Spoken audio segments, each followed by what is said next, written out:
Saya sering menyampaikan bahwa Nabi bersabda, kullu da'watin mustajabah, semua doa pasti dijawab. Tapi kapan diberikan? Itu janji Allah, suka-suka Allah. Apa yang harus dilakukan? Tunaikan tuntutannya. Apa yang dituntut dari kita? Wa'bud rabbaka hatta ya'tiyal yaqin. Sembahlah Allah, kenalilah Allah sampai kamu benar-benar yakin. Sampai kamu yakin. Dan yakin itu banyak tingkatannya. Kita sudah tahu ilmu yakin, ainul yakin, hakul. Nah, yang dimaksud di situ di atas hakul yakin itu namanya yakin. Nggak ada lagi tambah-tambahan ilmu yakin, ainul. Nggak ada tambahan itu lagi.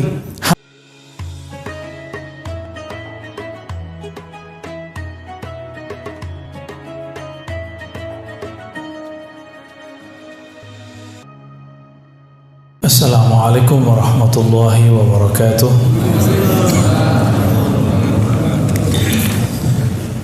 Alhamdulillahilladzi anzala al-Qur'an wa huwa al-kitabu alladzi la rayba fihi wa la shakka fihi hudan lil muttaqin alladhina fi sudurihim nurun ala nur. Asyhadu an la ilaha illallah, asyhadu anna Muhammadan abduhu wa rasuluh. Allahumma salli wa sallim wa barik ala nabiyyina Muhammad wa ala alihi wa ashabihi wa li baitihi wa dhurriyyatihi ajma'in. Salatu wassalamu alayka ya Rasulullah. Bapak Ibu yang makan Allah, sahabat-sahabat jamaah Masjid An-Ni'mah, semoga diberikan nikmat zahir dan batin. Dalam surat Luqman dikatakan, wa asbagha alaikum ni'amahu zahiratan wa batinah, dan dialah yang melimpahkan kepada kamu nikmat yang zahir, nikmat yang batin. Nikmat yang zahir, badan sehat, tapi kalau pikiran gak sehat, nyaman gak hidup? Kantong sehat tapi pikiran galau, gimana? Sama juga. Maka nikmat itu jangan hanya diminta nikmat fulus, minta juga nikmat ruhani kepada Allah Subhanahu wa ta'ala. Karena harta itu banyak habis, sedikit pasti cukup.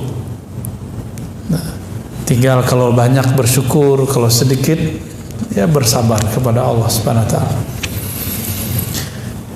Untuk membuka kolbu pikiran kita, mari kita bacakan surah Al-Fatihah. Juga kita kirimkan untuk pengarang kitab ini, Al-Imam Ibn Athaillah Sekandari. Al-Fatihah. A'udzubillahi minasyaitonir rajim. Bismillah. Iyyaka na'budu wa iyyaka nasta'in.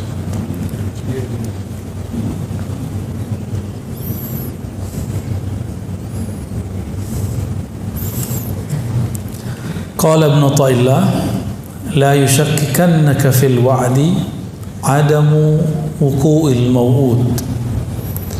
Janganlah engkau ragu, janganlah engkau menjadi ragu jika apa yang dia janjikan belum diberikan. Saya sering menyampaikan bahwa Nabi bersabda, kullu da'watin mustajabah, semua doa pasti dijawab. Tapi kapan diberikan? Itu janji Allah, suka-suka Allah. Jangan pernah memperlakukan Allah seperti budak, apalagi memperlakukan Allah seperti anak buah. Minta sekarang, jadi sekarang juga. Allah itu Rabbul Alamin. Rabbun, bahasa Arabnya dapat diartikan tuan, pemilik. Kita justru dimilikinya, bukan kita yang memiliki Allah. Jangan kebalik-balik. Jangan pernah ngomong, aku udah minta gak dikasih.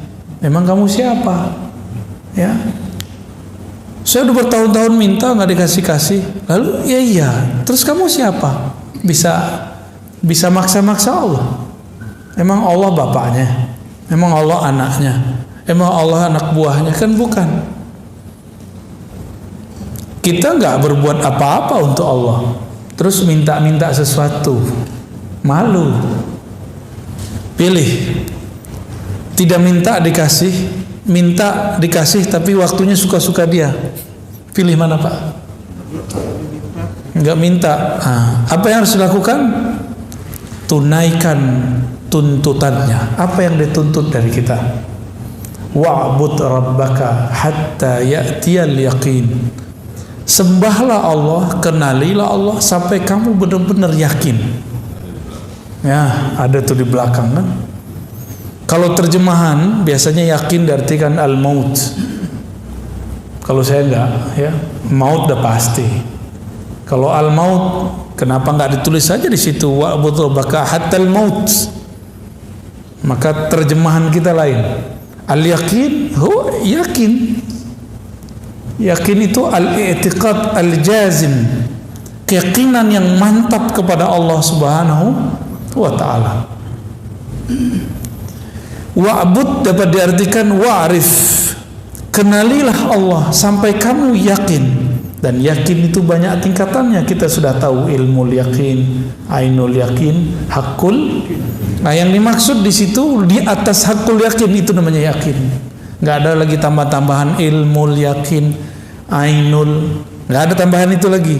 Hakul di atas itu semua itu namanya al yakin, alif lam, keyakinan yang sempurna.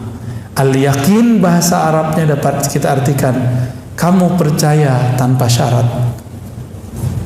Percaya tanpa syarat. Bisa nggak?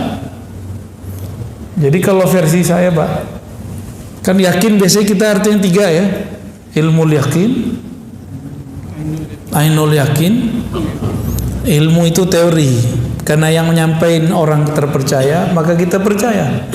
Kalau ainul yakin, kita melihat sendiri buktinya, tapi belum merasakan. Kalau hakul yakin, kita merasakan. Kalau al yakin, rasa tidak rasa, kita yakin tanpa syarat. Bisa nggak? Kayaknya susah ya. Kalau nggak rezekinya lancar, nggak baca waqiah ya. Jadi kalau seandainya rezeki nggak nambah karena duha, nggak mau duha lagi. Bener. Kayaknya begitu sih ya. Kenapa semuanya harus bersyarat sama Allah? Allah memberi kita tanpa syarat. Saya mau tanya, kita nyembah Allah untuk Allah atau untuk kita? Di surat Luqman, bersyukur kepada Allah itu bukan untuk Allah. Linafsi, siapa yang bersyukur kepada Allah kembali ke dirinya sendiri. Jadi Allah nggak butuh kok syukur kita. Jangan GR amat. Ya. La yushakkikannaka fil wa'di 'adabu wuqu'il mau'ud. Janganlah engkau menjadi syak mengenai suatu janji bahwa doa pasti dijawab. Tapi waktunya tidak sesuai dengan apa yang kita ekspektasikan. Wa in ta'ayyana zamanuh, meskipun zamannya sudah jelas.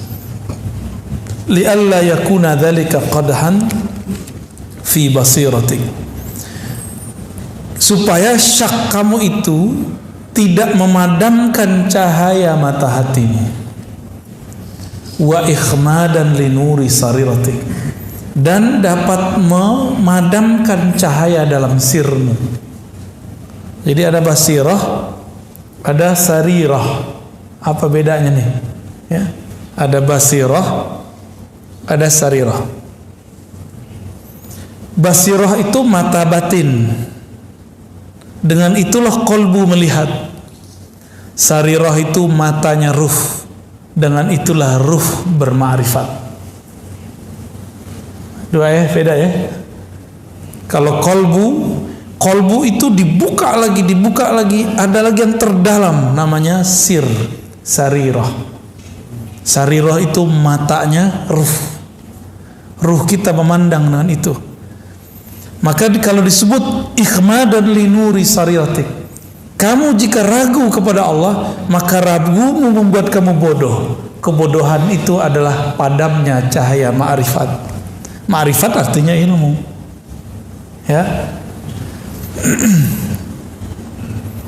Kita semua sudah tahu Allah tidak pernah melanggar janjinya. Innallaha la yukhliful mi'ad.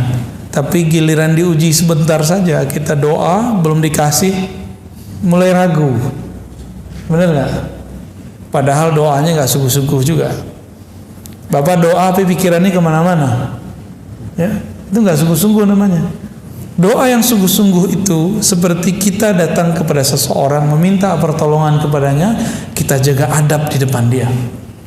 Berani nggak kita datang seseorang, orang bos, kita minta kepada dia sesuatu pakai proposal. Tuan, Bapak, mohon bantu acara kami, masjid kami, atau usaha kami. Tiba-tiba handphone bunyi, berani angkat nggak? Kalaupun diangkat dimatiin, benar nggak? Kalau lagi zikrullah, pikirannya macam-macam, keluyuran, ditarik lagi nggak? Dibiarin aja ya. Nah, itu bedanya kita. Maka wajar, sebenarnya mohon maaf ya, zikir-zikir kita itu nggak ada yang diangkat sebenarnya. Nggak ada Pak, nggak ada yang khusyuk soalnya. Sholat Bapak tadi itu nggak ada yang diangkat. Tapi karena ada sholawat di situ, Allah angkat.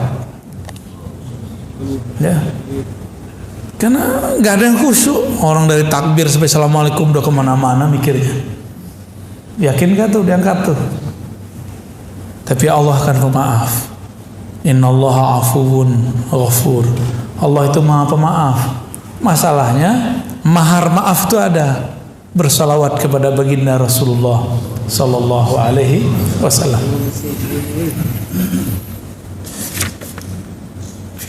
Kita masuk ke hikmah berikut ya. Dari kesimpulan sebelum masuk, jadi ciri-ciri orang yang basirahnya hidup, dia tidak syak meskipun doanya belum dijawab.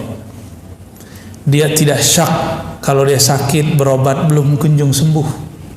Inilah rahasia Nabi Ayub.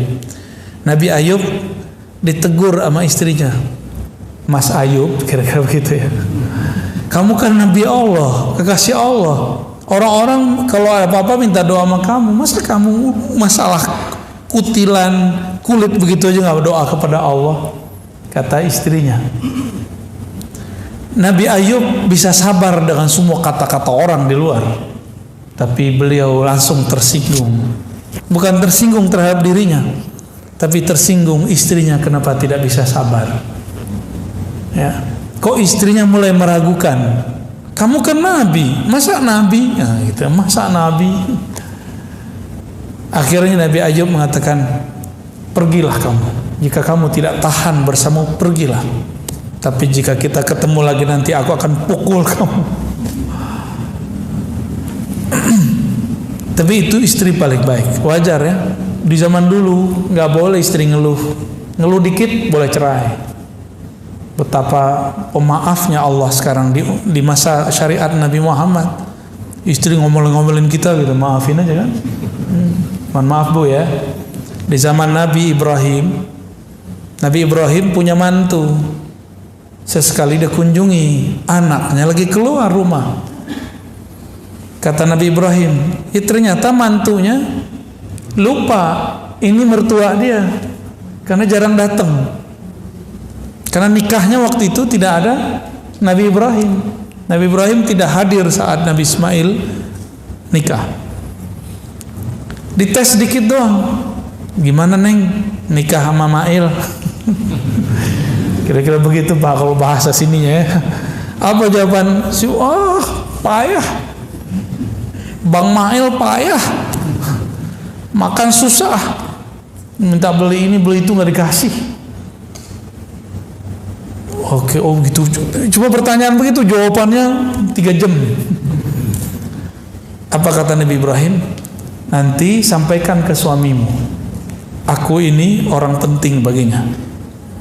Kalau suamimu pulang, sampaikan ganti pasak pintu ya. Pergi Nabi Ibrahim.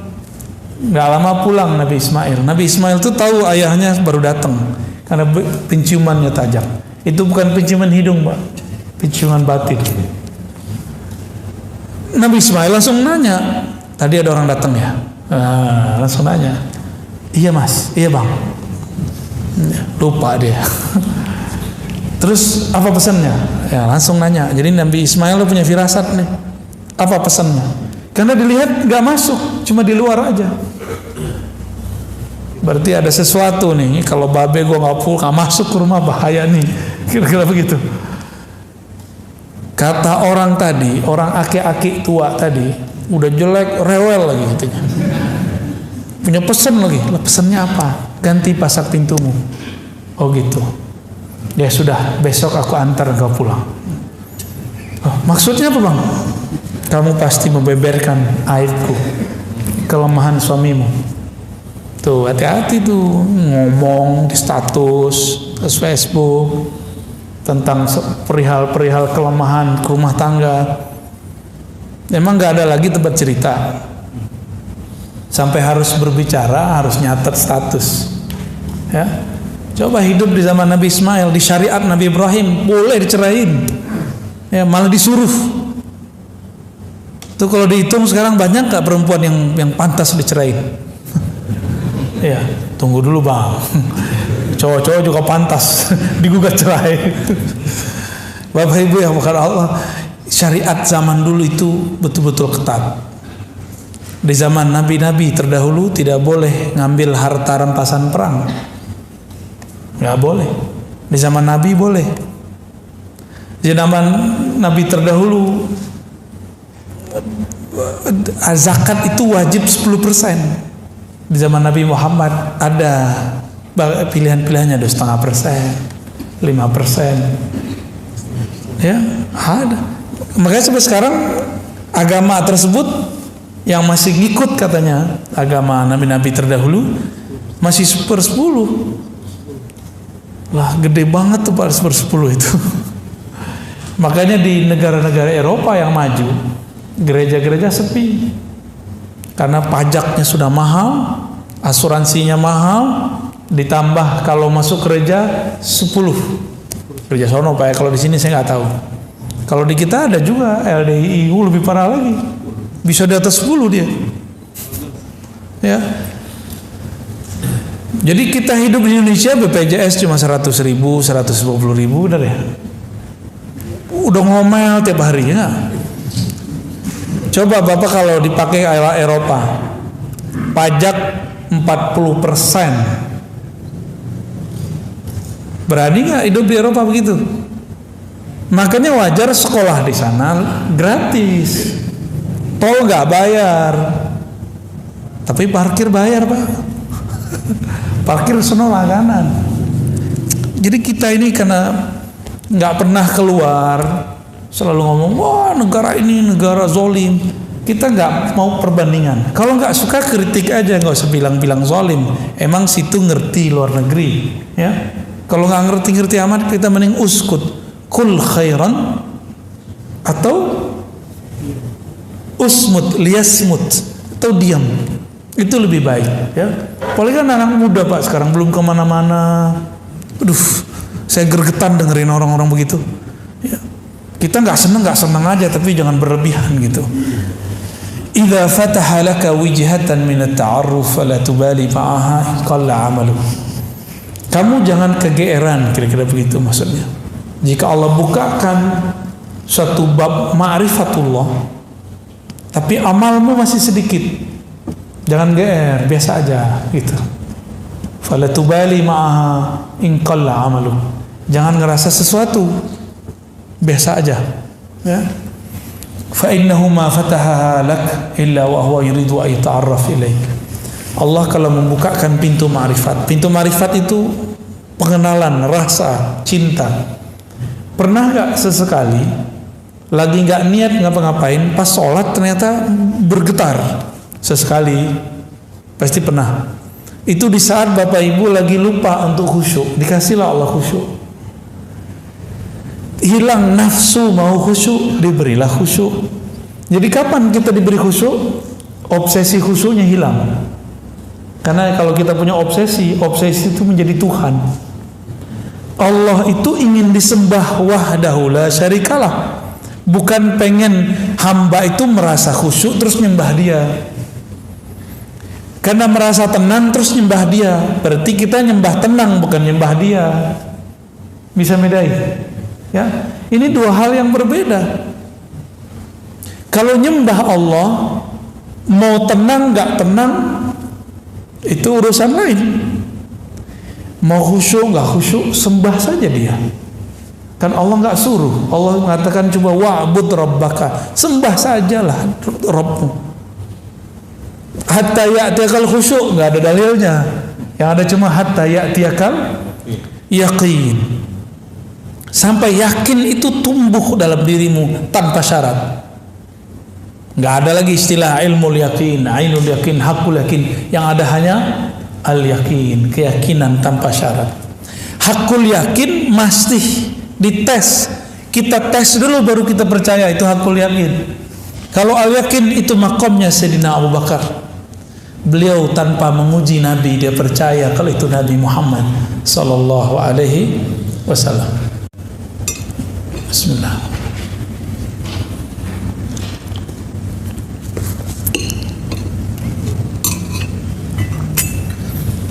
Kalau Allah membukakan rasa, zikir terasa ringan. Biasanya gak bisa tahajud jadi bisa tahajud. Biasanya gak senang pengajian jadi senang pengajian. Itu namanya Allah ingin memberi kita ma'rifat. Biasanya males mau datang kajian, sekarang gak males. Berarti sudah ada gerak ma'rifat dalam kolbu. Nah, jangan GR, jangan rasa sok suci juga. Allah kalau memberikan rasa itu kepadamu, berarti Allah sedang ingin berkenalan denganmu. Itu maksudnya. Kita tiba-tiba zikir pagi sore kayaknya rajin. Pernah ngalamin itu enggak? Baca Quran biasanya setahun sekali. Ini sebulan sekali. Atau sebulan berapa kali? Ada yang bisa 3 kali. Berarti 10 hari khatam. Terus bilang, keren juga gue ya. Pertama kali saya menghafal Quran, Pak, hanya seminggu. Untuk pemula bisa hafal 1 juz. Saya hitung-hitung untuk kertas. Wih, tebel juga ya. Takjub itu. Wow, berarti otakku luar biasa. Berapa lembar nih? Saya hitung-hitung. Habis itu 3 bulan gak nambah 2 juz. 1 halamannya susah. Tobat lagi, astagfirullah, kayaknya ada nggak bener nih ya.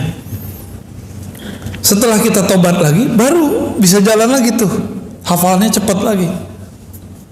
Tuh awal-awal ngapalin Quran dulu tuh. Jadi ternyata ada juga godaan, padahal ini teks suci, belum tentu cara menghafalnya caranya suci. Maka teman-teman penggiat hafalan, gak usahlah buat hafalan sebulan 40 hari, lebay. Ikutinlah sahabat Nabi. Sahabat Nabi itu ngafalin dikit-dikit, khamsan, 5 baris. Mau Bapak Ibu?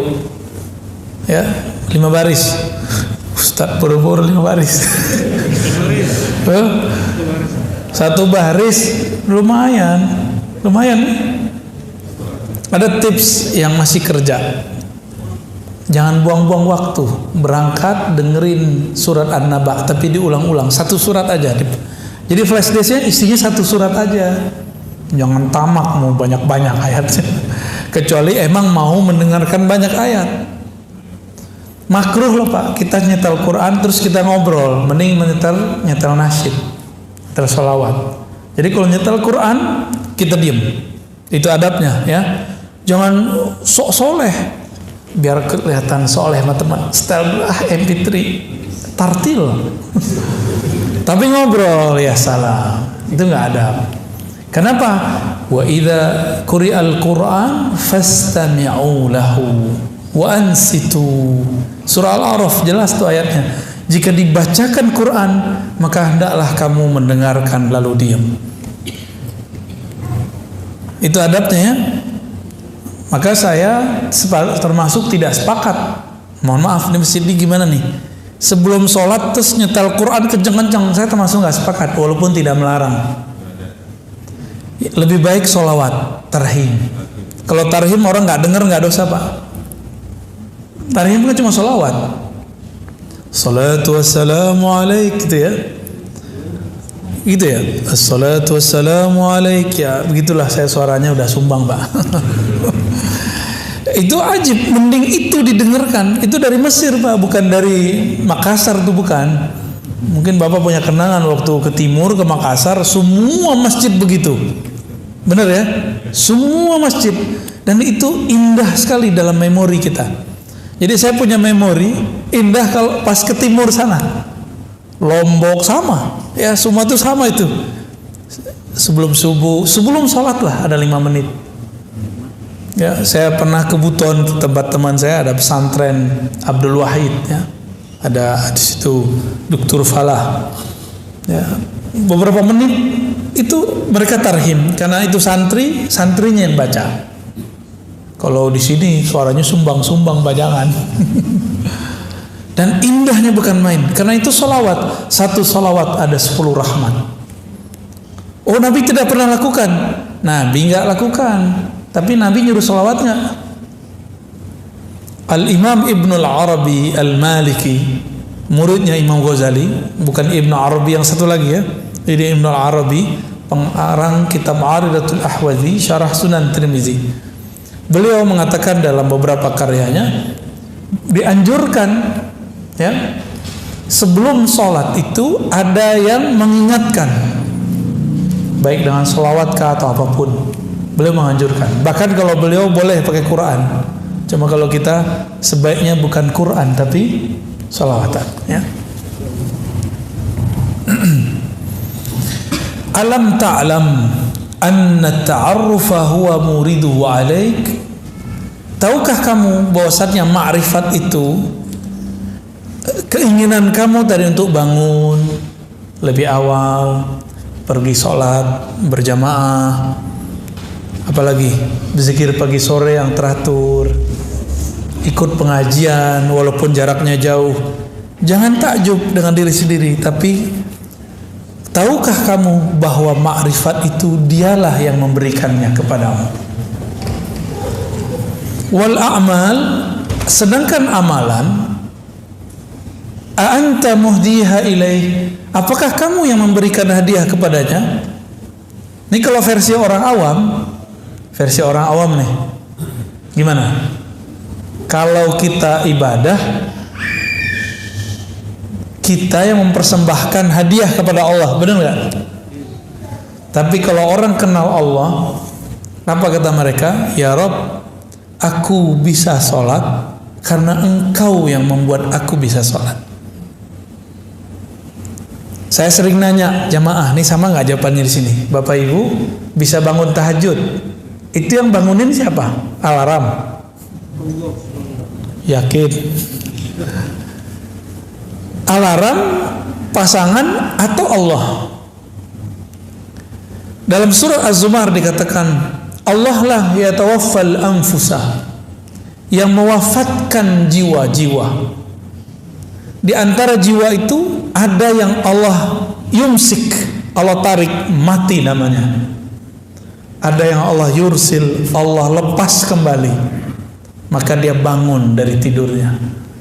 Oleh karena itu, tidur itu saudaranya mati. Karena selangkah lagi mati, Pak. Kalau nggak dibalikin, mati sudah. Gitu. Doa kita apa bangun tidur? Segala puji bagi Engkau ya Allah, ahyana, yang kembali menghidupkan kami. Benar ya? Berarti hidup, kita dihidup nih, tertidur itu mau mati namanya. Pengen mati enak atau mati susah? Mati enak, jangan nonton ya sebelum tidur. Terus gimana sebelum tidur? Sebelum tidur tumbuhkan al-yakin tadi. Bisa lewat zikir, bisa lewat pengajian, bisa lewat conditioning di pikiran kita. Coba malam ini tidur, semua dendam kita buang, bisa nggak? Bisa nggak, Pak? Utang sih bayar, dendam jangan. Bisa gak? Malam ini kita tidur pegang dada, ya Allah, di hatiku ada noda-noda dendam. Izinkan aku tidur, noda itu tiada, telah Engkau angkat, ya Allah. Ada benci, semoga terangkat. Ada putus asa karena masa lalu gelap, tolong ya Allah, kegelapan putus asa itu Engkau angkat. Semua kita punya masa lalu yang saya nggak tahu masa lalu bapak ibunya apa, ya. Saya punya masa lalu, bapak punya masa lalu. Jangan sampai masa lalu itu membuat kita tidak move on, ya. Harus move on, harus maju terus. Ada beberapa kawan sahabat saya ajak, ayo ngaji. Aduh, saya ini kotor, Ustaz, nggak pantas duduk di masjid. Lah, emang kamu doang yang kotor. Saya juga kotor. Sama-sama kotor kita semua. Setiap hari kita nggak mau kotor, kotoran itu datang ke dalam kalbu. Jadi nggak usah putus asa. Itu kan setan yang menghambat dia. Nah, bapak ibu yang punya masa lalu yang gelap sekarang bisa maju, berarti dia dapat hadiah ma'rifat dari Allah Subhanahu wa ta'ala. Aina ma tuhdihi ilaihi mimma huwa muridu alaih. Mana persembahanmu kepada Allah? Jika yang kamu anggap itu persembahan, sholat kamu anggap hadiah kepada Allah, terus kamu bisa sholat karena siapa? Kalau Allah nggak bangunin, bisa tahajud nggak? Bisa tahajud nggak? Berarti kita tahajud itu hadiah dari Allah atau kita ngasih hadiah kepada Allah? Gimana kira-kira? Mulai malam ini bisa nggak ganti persepsi? Tahajud itu tanda terima kasih. Itu yang dimaksud Nabi waktu Aisyah bertanya. Ini nggak pernah diungkap Pak sebelumnya, jarang orang mengungkap ini. 1-2 paling kiai kita yang berungkap ini. Karena selama ini kajian hikam cuma di pesantren-pesantren, di majelis-majelis thariqat.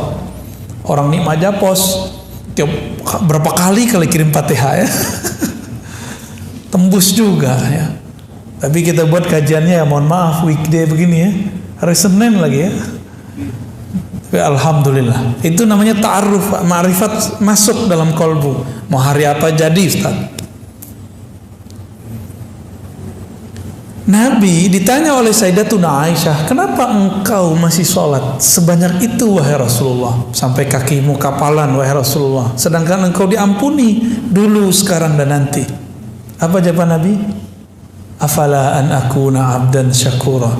Apakah aku tidak boleh wahai Aisyah menjadi hamba yang berterima kasih kepada Allah? Karena aku dibangunkan malam ini, aku berterima kasih karena dibangunkannya. Aku diizinkan sujud, aku berterima kasih bisa sujud lama-lama. Aku diizinkan masih bisa ngangkat tangan. Allahu Akbar di saat orang masih ngorok. Jadi Bapak bisa hidup, datang sekarang, jangan care dulu, katakanlah hati terima kasih ya Allah. Di saat teman-temanku istirahatnya adalah tidur atau main handphone atau nonton, Engkau gerakkan aku beristirahat dengan cara mendengarkan hikmah-hikmah dari walimu.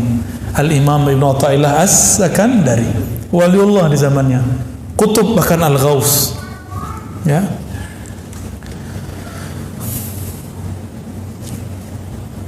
Maka beliau kasih pertanyaan, wa aina ma tuhdi ilaihi mimma huwa muridu alaik. Itulah kata-kata Nabi. Apakah aku tidak boleh bersyukur? Apakah aku tidak boleh berterima kasih kepada Allah SWT?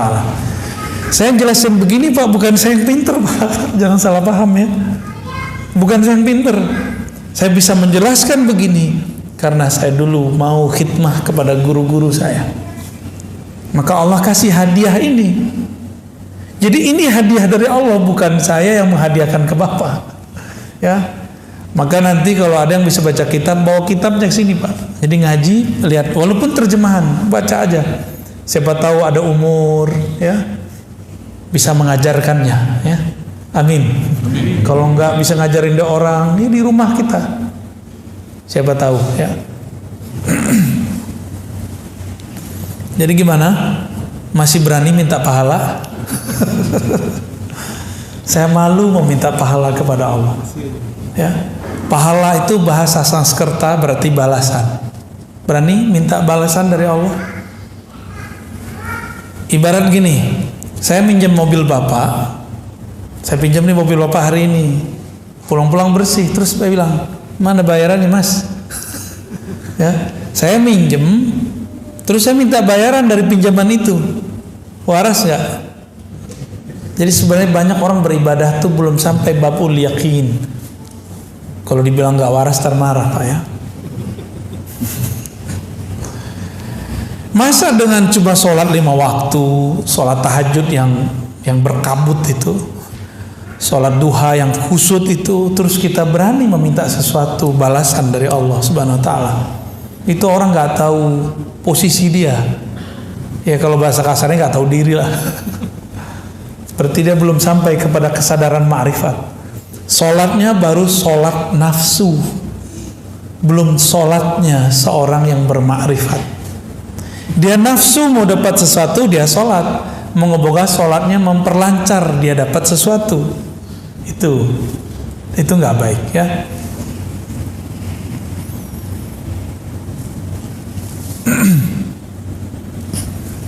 Saya tanya lagi, masih berani minta pahala? Gimana? Paham nggak saya ngomong apa dari tadi? Paham ya? Hikamnya berat Pak, tapi insya Allah saya bahasakan bahasa ringan. Apa yang kita lakukan dari ibadah, zikir, belajar, semuanya adalah hadiah ma'rifat dari Allah. Karena itu hadiah darinya, pantaskah kita selesai menerima hadiah terus minta hadiah lagi? Gitu, hadiah pahala. Saya rasa nggak pantas. Maka saya mengimbau diri saya sendiri dan kita semua yang hadir cukup meminta pahalanya. Maka benarlah imam-imam kita yang mengajarkan sholat, lalu selesai sholat bacanya lillahi astaghfirullahaladzim. Sebelum sholat membaca astaghfirullah, asyhadu an la ilaha illallah, asyhadu anna rasulullah, usolli fardal maghribi atau fardal isya'i, bla bla bla bla, belakangnya lillahi ta'ala. Itu wajar supaya nggak minta macem-macem ya. Kalau masih minta macem-macem berarti belum dapat ma'rifat, baru dapat amal gitu. Jadi kalau kita buat dua tuh model cara orang beribadah ya.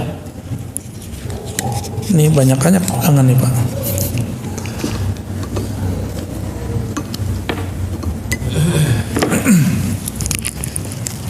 Allah Subhanahu Wa Taala, ini kita buat ilustrasi. Ini bukan Allah, ini hanya nama yang menunjukkan tentang Allah.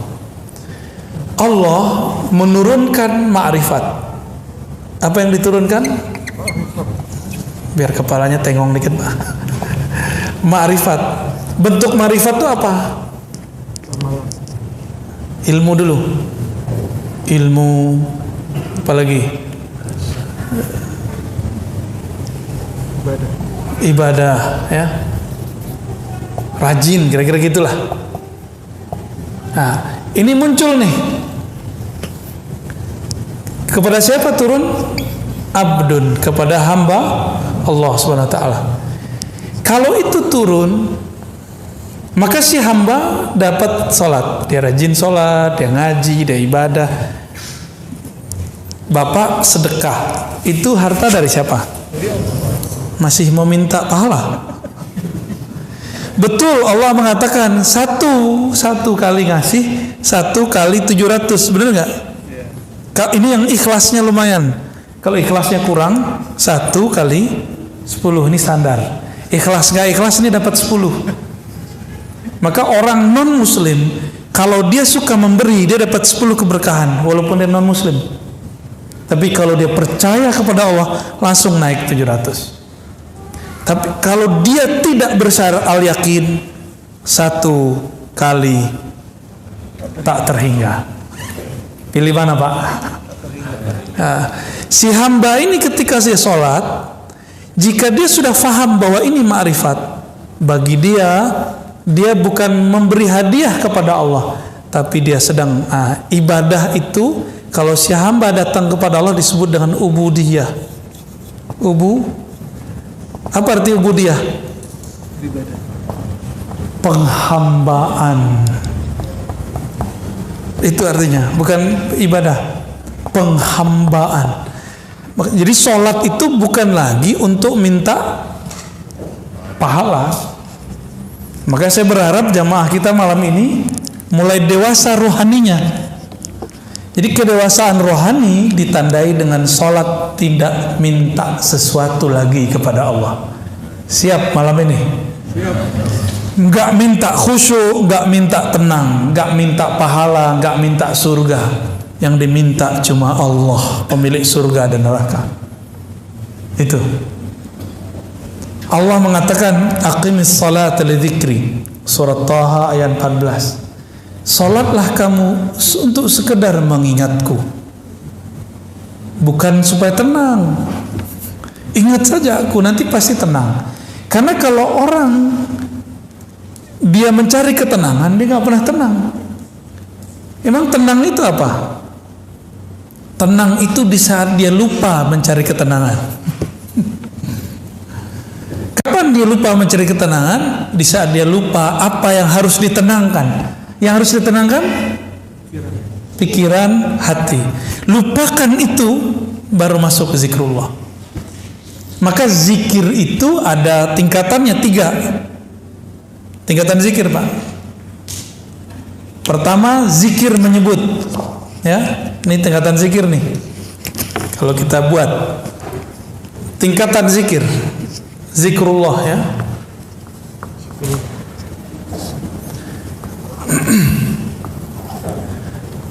Nah, yang paling bawah itu nyebut.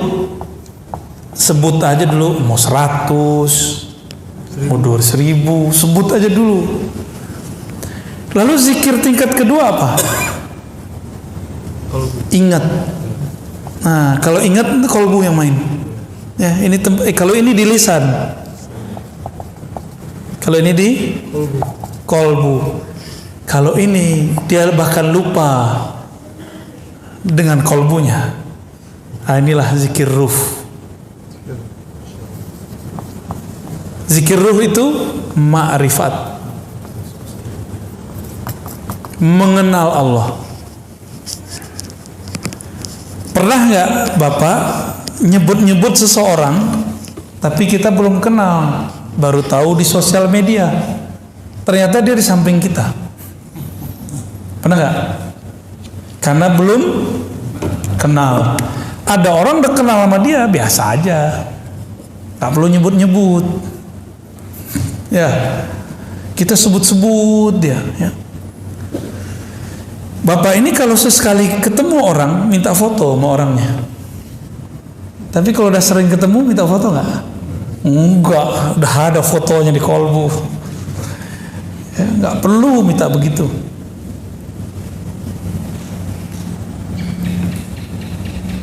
Nah, itulah modelnya ya. Menyebut, mengingat, bermakrifat, mengenal. Makrifat artinya mengenal. Kalau sudah mengenal, Allah jauh nggak dari kita? Allah dekat apa jauh? Allah sangat dekat. Karena dia sangat dekat, dia nggak perlu disebut-sebut, dia nggak perlu diingat-ingat. Cukup dia dikenal, didekati, diajak ngobrol. Kalau udah kenal, ngobrol nggak? Tapi kalau belum kenal, berani nggak ngajak ngobrol? Sungkan kita, diem-diem aja kita sama dia. Maka zikir tertinggi adalah zikir mengenal.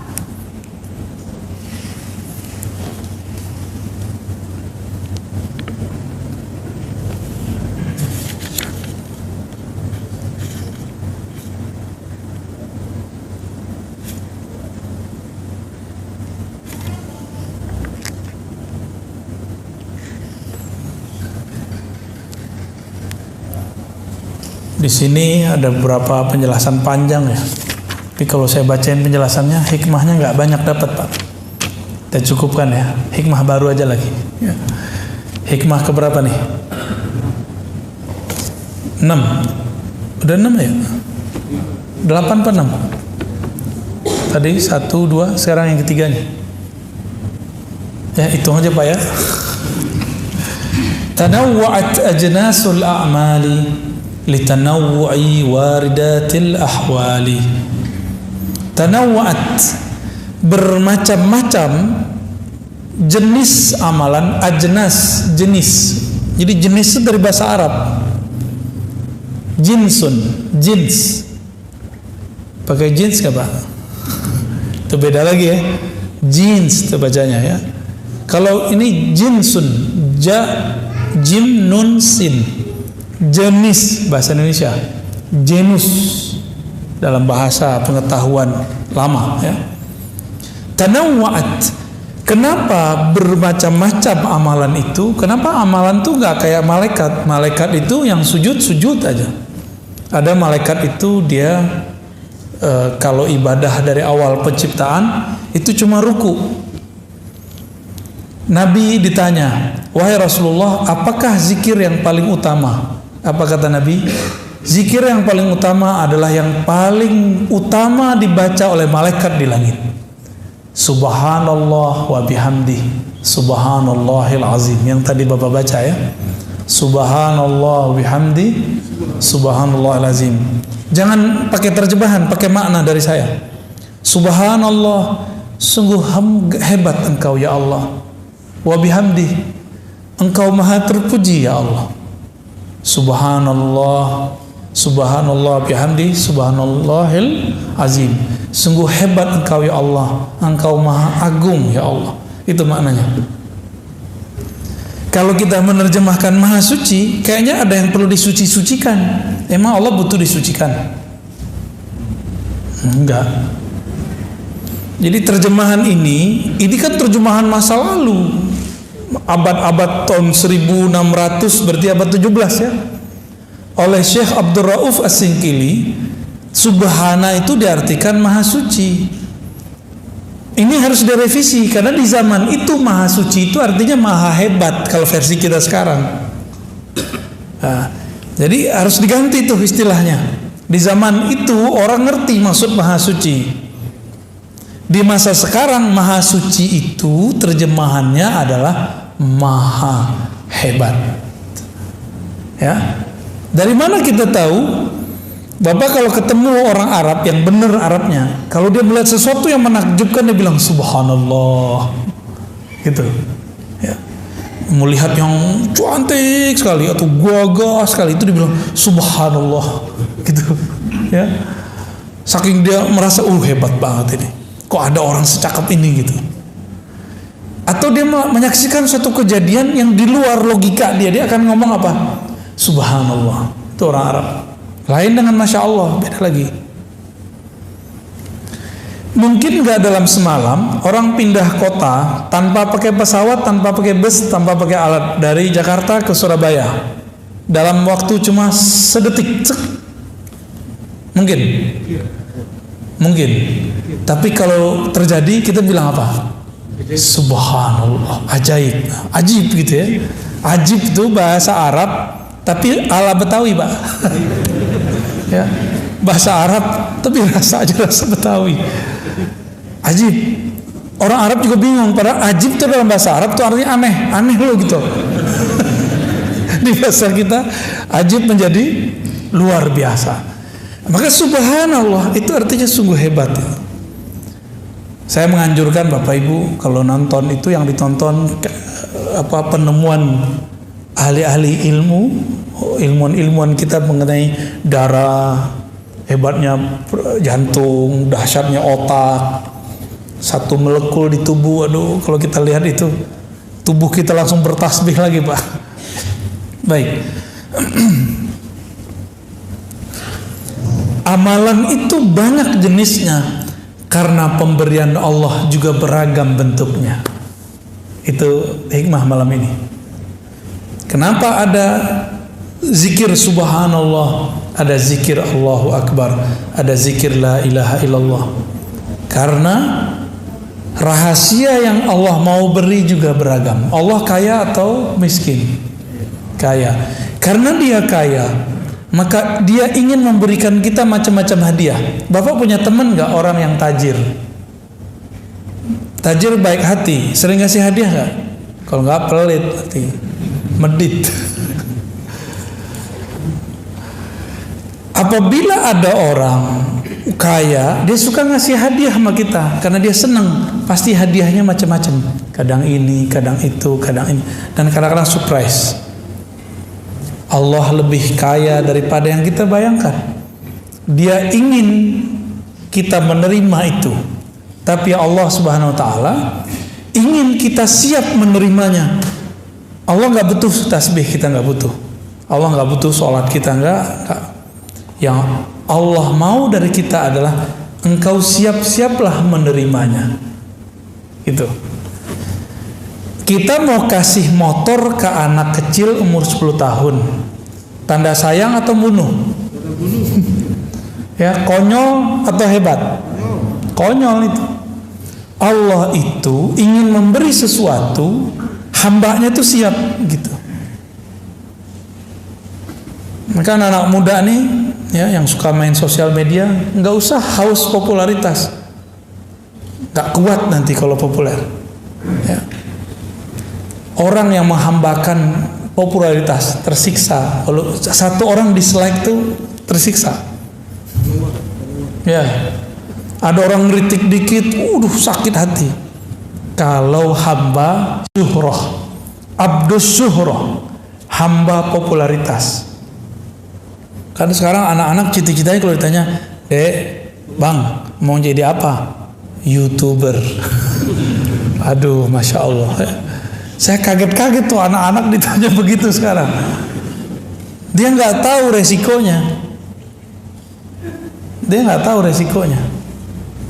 Orang kalau sudah terkenal dengan satu brand, dia harus memaksakan dirinya seperti itu, dan itu sandiwara yang paling menyiksa diri. Bapak tahu orang yang nyanyi pop yang umuran Bapak itu loh, Pak? Ya, bukan yang di Indonesia. Kan ada tuh yang orang Palembang tuh, siapa namanya? Yang pernah di TVRI terus dipecat. Bukan, masih hidup. Siapa namanya gitu? Itu kan keluarga dia keluarga musisi segala macam. Itu terkenalnya ngepop, tapi di rumah ngedangdut, Pak. Tapi kalau dia main dangdut di luar, itu merusak brandingnya. Itulah popularitas. Ya. Saya dulu pernah diundang oleh seorang motivator bersama teman-teman saya. Kebetulan waktu itu kita ngurusin lembaga dakwah.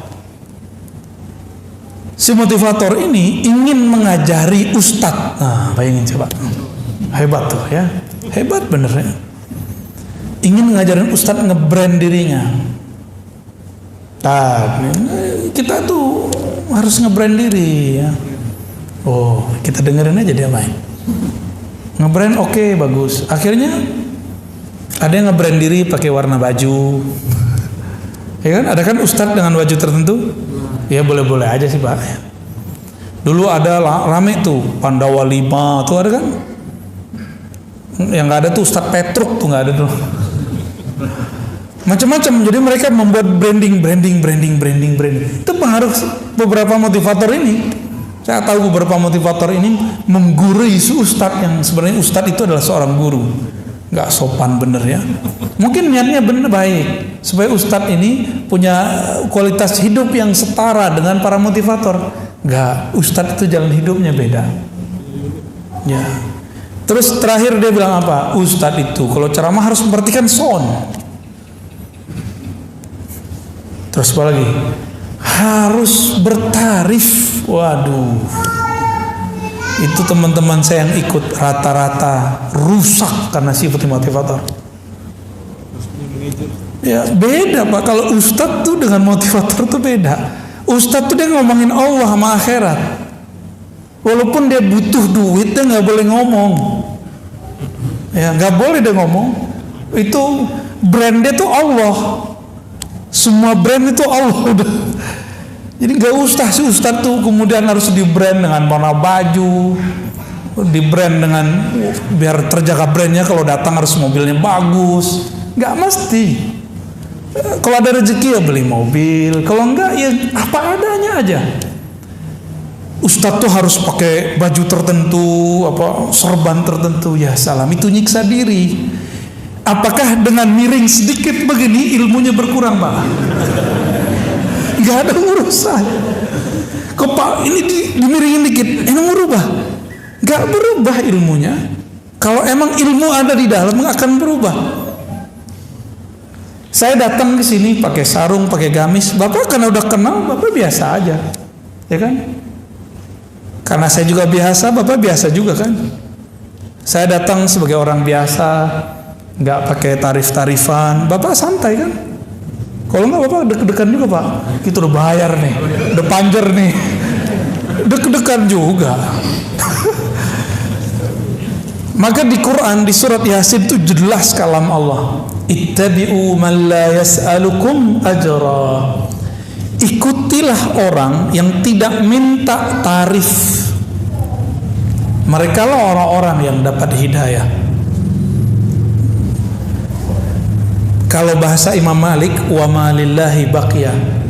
Suatu karir, karya, kinerja, dakwah karena Allah pasti kekal. Kita ini gak ada yang sempurna Pak, tapi kalau kita nempel kepada Allah, sempurna jadinya. Semua kita punya dosa, tapi kita nempel kepada ampunan Allah, kita diampuni oleh Allah. Salat kita gak ada yang bagus, tapi kalau kita nempel kepada ridha Allah, Allah akan baguskan salat itu. Ya. Ketika seseorang baca Alhamdulillah, maka akan ada suatu kondisi di kolbunya kalau dia berkoneksi dengan Allah. Pahami dulu makna Alhamdulillah. Alhamdulillah artinya thanks God, ya, syukran ya Allah, terima kasih ya Allah, semua pujian itu milikmu ya Allah. Allah itu dipuji sebagai tanda terima kasih, maka ditulislah segala puji. Kalau di abang sebelah kan puji Tuhan, ya.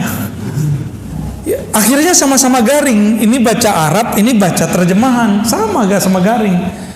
Menurut saya cukup kita katakan terima kasih ya Allah. Itu lebih dahsyat. Ya, ya, syukran ya Rabb. Itulah rasa syukur. Syukur ya Allah, gitu artinya. Kalau baca Allahu Akbar, apa yang dirasakan? Ya Allah, Engkau besar, kami kecil. Kalau kita bawa pikiran banyak mau sholat, cukup baca takbir. Bapak manai takbirnya. Itu semua pikiran kita langsung mengecil. Yang besar hanyalah Allah Subhanahu wa ta'ala. Kita punya banyak masalah sebelum sholat. Setiap hari ada masalah nggak? Ya, bener. Setiap hari ada masalah ya. Bener. Ada yang gak punya masalah tiap hari? Pasti punya masalah. Masalah Bapak Ibu nih banyak nih, gak usah curhat ke siapa-siapa. Ya, gak usah curhat ke ustadz, gak usah curhat ke teman, gak usah. Curhat kepada, cukup katakan Allahu Akbar, ya Allah masalahku banyak, tapi Engkau ampunan rahmatnya, bantuannya lebih banyak, jalan keluarnya lebih banyak. Itu selesai cepat itu Pak. Selesai cepat itu. Jadi kita ini mentok karena kita jalan lewat jalan buntu. Coba mundur dulu, kan nggak mau mundur. Mundur, cari yang baru. Maka zikir itu membuat orang mau mundur dari kesalahannya supaya maju mencari yang benar. Itu yang disebut taubat. Ya. Jadi pribadi taubat itu bukan pribadi yang sering baca astagfirullah, astagfirullah, astagfirullah. Itu namanya bacaan istighfar. Ya, taubat itu pribadi yang tidak menyalahkan siapa-siapa, tapi dia menyalahkan dirinya. Dia ketemu pakai GPS salah GPS nih. Ya bukan begitu. Kenapa dia nggak mau nanya sama orang? Ini kan udah tahu ada orang, nanya ke GPS. Apalagi zikirnya. Salawat itu mencakup zikir-zikir yang ada. Jadi kalau saya salawat Bapak Ibu, Bapak salawat, itu tadi zikir kita yang tadi kebawa semua sama dia. Kenapa? Saya mau tanya Pak, salat kita zakat ya, Allah zakat nggak? Allah salat nggak? Allah haji nggak? Allah umrah nggak?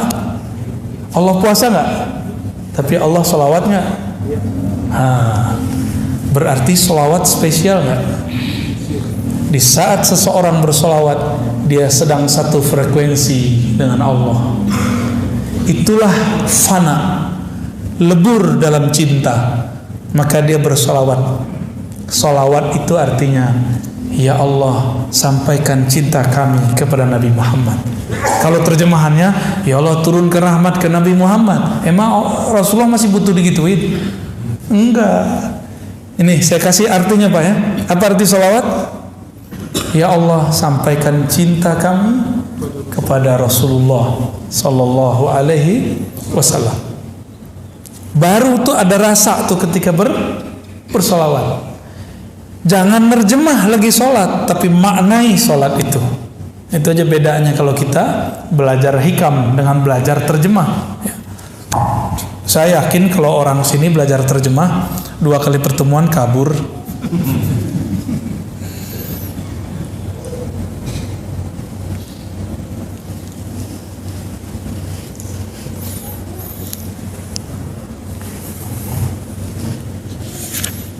Kata pensyarah kitab ini, saya bacakan biar berkah juga ya, Imam Ibnu Abbad.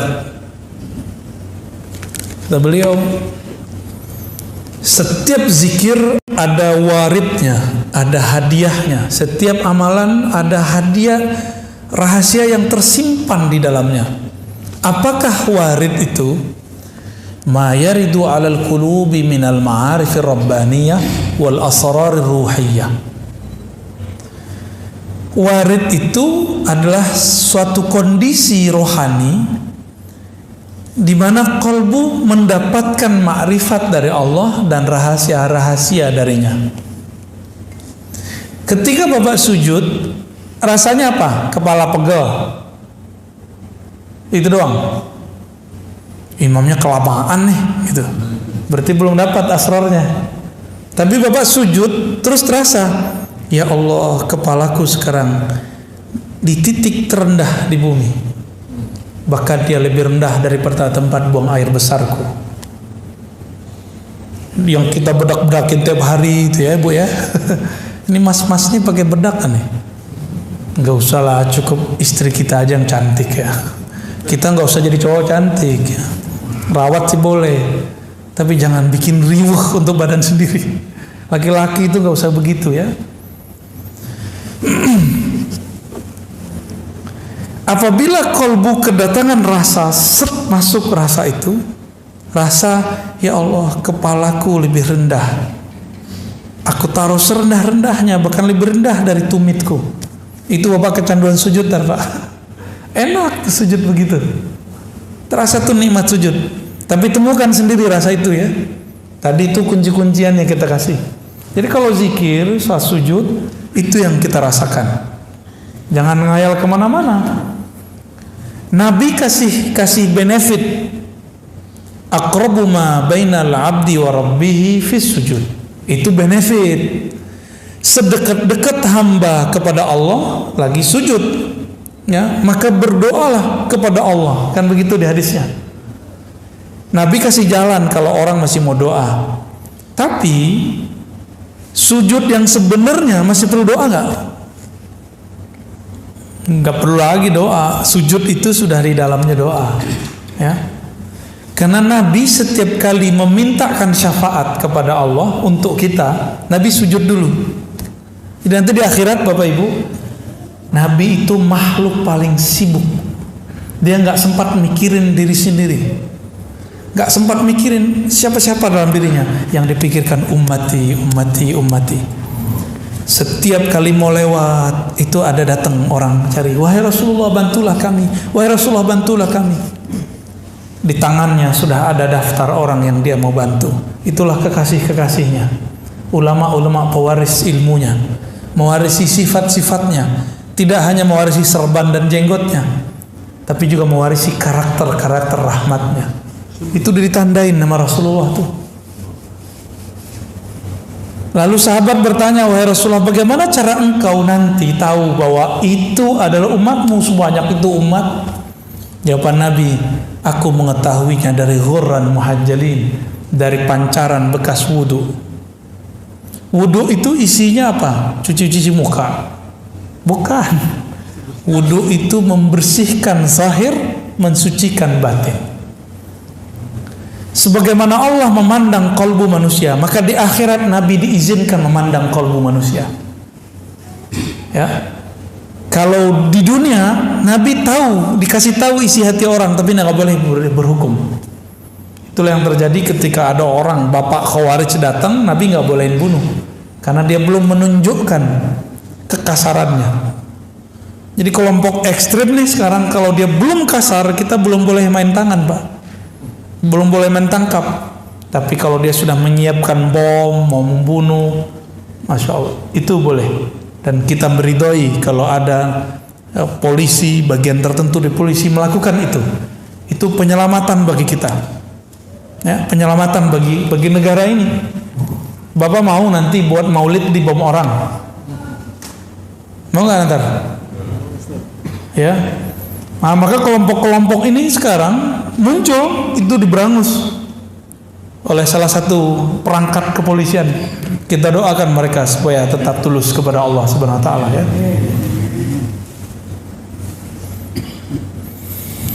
Sholat ada rasa di situ, ada rahasia. Zakat ada lagi rahasianya.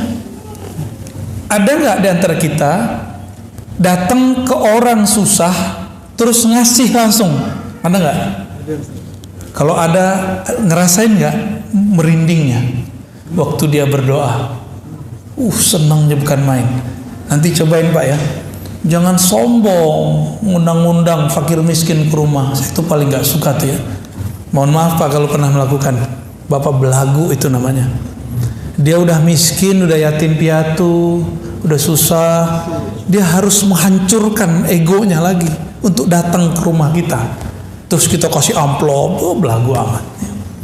Kayak bakal kaya selama-lamanya aja ya. Kalau bener mau ngasih, datang ke mereka atau ajak mereka kemana. Jangan bawa mereka ke rumah kita. Kecuali Bapak mau ajak mereka, yuk nginep sehari semalam di rumah saya. Rasain nikmatin nih rumah gede gitu misalnya. Kalau gitu nggak apa-apa. Datang pengen sukses, minta doa, ngasihi cuma 500.000, pengen dunia akhirat, ya salam. Apalagi hafiz Quran, cemen aman antum, mau cuma dibayar 500.000 terus khataman di situ, ya salam ya. Terlalu rendah itu Quran khataman begitu. Kalau mau khataman aja ya. Jangan cuma dengan duit-duit segitu kemudian kita merusak waridnya. Jadi apa yang membuat zikir-zikir amalan ini terhambat? Jadi sir dari Allah mau turun, rahasia dari Allah mau masuk ke dalam kolbu, tapi terhalang. Karena di kolbu kita paling dalam, kita meniatkan amal itu bukan untuknya. Gitu.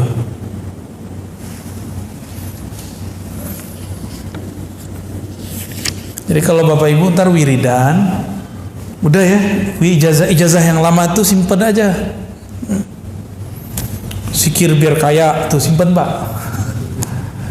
Apalagi zikir mahabbah simpen, udah nggak usah. Zikir buat sakti simpen, nggak usah lagi. Sekarang zikir yang biasa, lalu katakan aku berniat menyebut Engkau ya Allah karena Engkau layak disebut. Aku memujimu ya Allah karena Engkau layak dipuji. Aku menyembahmu ya Allah karena Engkau layak disembah, bukan karena aku pengen jadi kaya.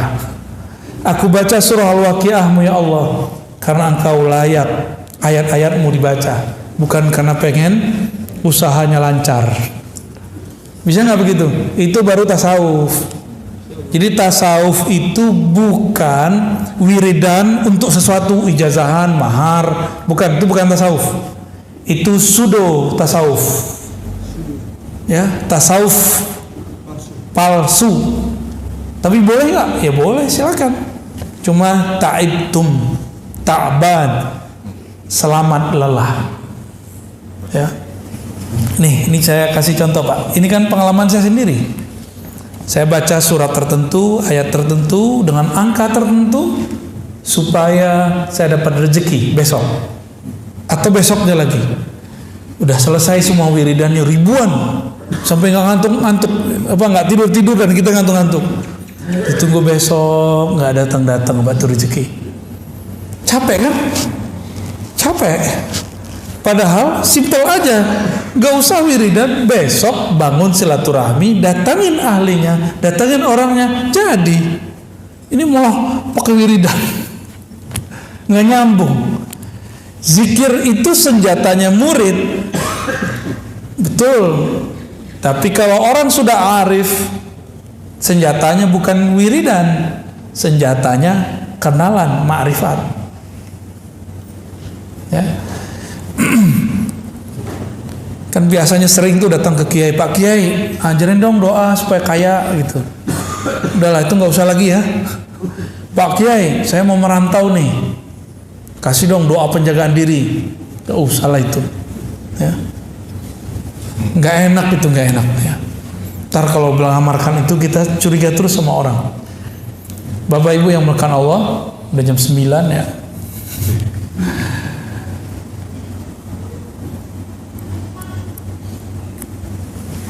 Ketika warid itu datang, kadang-kadang berefek. Ada orang tuh tiba-tiba rajin ibadah. Ada ketika datang sir itu dia nangis. Ada yang ketika datang rasa itu dia rindu. Nah, dan itu kita praktekin, Pak. Di sini nggak ada yang ikut talqin zikir kemarin ya. Kita ketika talqin zikir waktu di Ciputat, didik doang ngajinya. Nah, yang talqin di Ciputat, di dekat UIN. Pas syahadat ada yang merasakan sesuatu, tapi tidak merasakannya waktu baca Fatihah. Ada yang waktu Fatihah merasakan sesuatu, tapi tidak merasakannya saat istighfar. Ada yang menangis-nangis dalam istighfar, tapi kebingungan ketika baca Qul huwallahu ahad. Ada yang tersentuh baca kulhu, tapi dia bingung pada sholawat. Tapi rata-rata Pak, di bab sholawat semuanya hanyut. Mau kolbu keras, kolbu lembut, semuanya hanyut karena merindukan Rasulullah SAW. Karena dalam sholawat itu ada unsiyah, keintiman kolbu dengan kekasih, yaitu Rasulullah SAW. Nah, semoga rasa itu muncul di kita. Nah, ada yang dia tenggelam, rasanya hanyut dalam sholawat. Kita ajak zikir, dia bingung karena dia masih asik dalam sholawat. Jadi itu beda-beda orang, beda-beda ahwal, beda-beda warid yang datang. Jadi saya sendiri menyaksikan dan merasakan bahwa itu nyata. Beda amal, beda bacaan, beda gerakan, beda aktivitas, beda rahasia yang diturunkan dengan oleh Allah Subhanahu wa Ta'ala. Maka rahasia dalam sholat beda dengan zakat, beda dengan puasa, beda dengan haji, beda dengan umroh. Semoga yang hadir malam ini tidak lagi ibadah minta pahala. Amin. Semoga yang hadir malam ini tidak lagi beribadah pamrih. Amin. Bukan lagi karena pengen dapat surga, bukan lagi karena dijauhkan dari neraka, bukan lagi karena pengen dapat ketenangan dan kekhusyuan. Semoga yang hadir malam ini beribadah karena Allah layak disembah, karena Allah pantas dipuja-puji. Itulah ibadah yang mutlak. Orang inilah yang disebut oleh Allah abdi, hambaku. Kalau yang mencari ketenangan disebut hamba sakinah. Yang mencari khusyuk, abdul khusyuk. Yang cari popularitas, abdul syuhur. Yang nggak mau terkenal, abdul butun. Allah bukan yang begitu, ya. Kunu ibadallah, jadilah hamba Allah yang mutlak. Barangkali ada 10 menit mau tanya jawab, silakan ya. Bapak Ibu yang bukan Allah, sahabat-sahabat, teman-teman semuanya, saya yang mengajar ini bukanlah orang yang suci, bukan orang yang sempurna. Saya manusia biasa. Kebetulan, kebenaran dapat hadiah ma'rifat dari Allah. Inilah yang kita bagi-bagi sebagian, ya. Semoga hadiah-hadiah ini diridhoinya. Amin ya rabbal alamin. Nasallallahu al-afwa wal afiyah lana wa liwalidina wa limasyayikhina wa lisairil muslimin wa ahli ahlina wa li dhurriyyatina wa li auladina wa lil muridin wal hadirin wal hadirat. Semoga yang hadir, baik laki perempuan, anak-anak kita, saudara kita diampuni oleh Allah, dapat berkah dari Allah, dapat ridha berkah pengajian ini. Amin rabbal alamin. Wassallallahu ala sayyidina Muhammad walhamdulillahi rabbil alamin.